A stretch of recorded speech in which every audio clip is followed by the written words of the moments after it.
Hi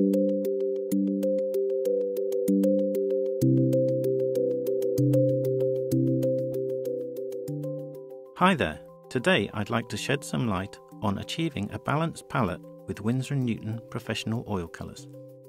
I've placed 6 co-primaries in a circle to show the colours in context. Rather than using temperatures to differentiate between them, I'm going to use secondary hue bias instead. Starting with the yellows, you can see the Winsor lemon has a green bias, whereas cadmium yellow has an orange bias, as does cadmium red.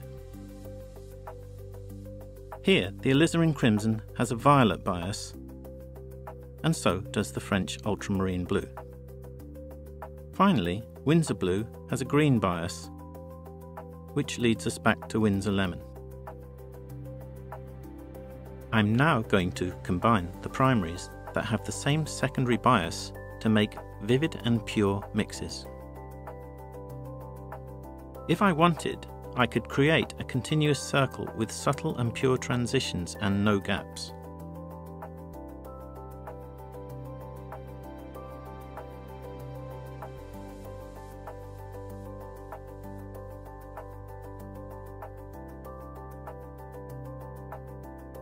I'm just going to add some titanium white to this violet in order to bring out the colour for you.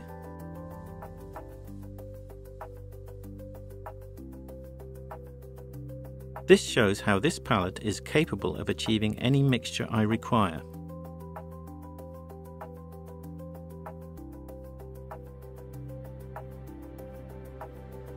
The circle shows how the primaries and secondaries relate to each other. Those opposite each other are called complementaries.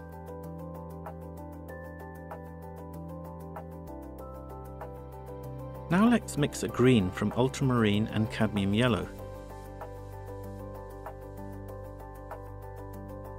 When complementaries are combined, the mixtures tend to grey down. This green is very earthy and demonstrates what happens when there is a partial clash of bias within the mixture.